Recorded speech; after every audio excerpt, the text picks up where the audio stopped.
वधियल वज़न माण्हूअ जी सिहत लाइ नुक़सानकार साबित थींदो आहे। इहो ई सबबु आहे त केतिरा ई माण्हू पंहिंजे वधियल वज़न जे करे घणो परेशान हूंदा आहिनि ऐं वज़न घटाइण लाइ लगातार वर्ज़िशूं ऐं वॉक करण समेत खाधे पीते जी शयुनि खां बि परहेज़ कंदा रहंदा आहिनि। खाधे पीते जी परहेज़ खे छॾे जेकॾहिं वर्ज़िश ऐं वॉक करण मतिलबु घुमण फिरण जी ॻाल्हि कजे त उन जा सिहत लाइ तमामु घणा फ़ाइदा हूंदा आहिनि जेके ज़रूर करणु घुर्जे। पर छा तव्हां कॾहिं इहो सोचियो आहे त खाइण पीअण सां बि वज़न घटाए सघिजे थो? खाधो पीतो पचाइण जे लाइ तेल जो इस्तेमालु त सभु कंहिंजे घर में थींदो हूंदो, पर कुझु अहिड़ा तेल बि आहिनि जंहिंजो इस्तेमालु वज़न घटाइण जे लाइ तमामु फ़ाइदेमंद हूंदो आहे। मतिलबु इहो थियो त तव्हां डाइटिंग करण बदिरां पंहिंजी खोराक में उन्हनि तेलनि जो इस्तेमालु करे पंहिंजो वज़न बरक़रार रखी सघो था। नारियल जो तेल देसी खाधा पचाइण जे लाइ तमामु बहितरीनु आहे। इहो कोलेस्ट्रोल घटाइण सां गॾु बीमारियुनि खां बि बचाईंदो आहे ऐं जिस्म खे तवानाई फराहम करे चुस्त चौबंद ऐं फुर्त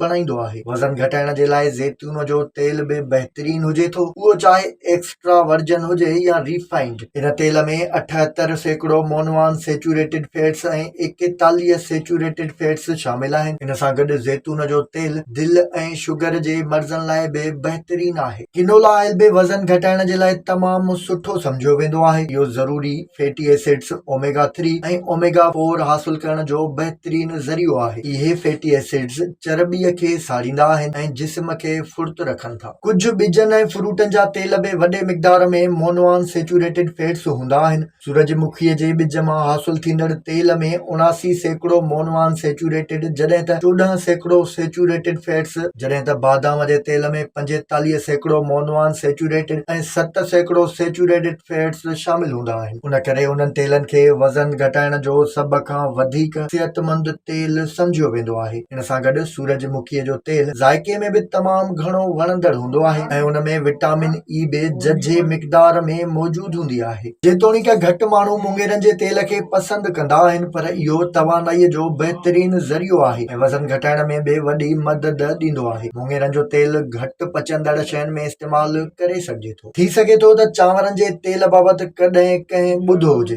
चांवरनि जी खलुनि मां हासिल कयल तेल वज़न घटाइण जे लाइ सभ खां बहितरीनु सम्झियो वेंदो आहे। इन तेल में सणभ घटि मिक़दार में हुजे थो, जंहिं करे वज़न घटाइण में वॾी मदद मिलंदी आहे।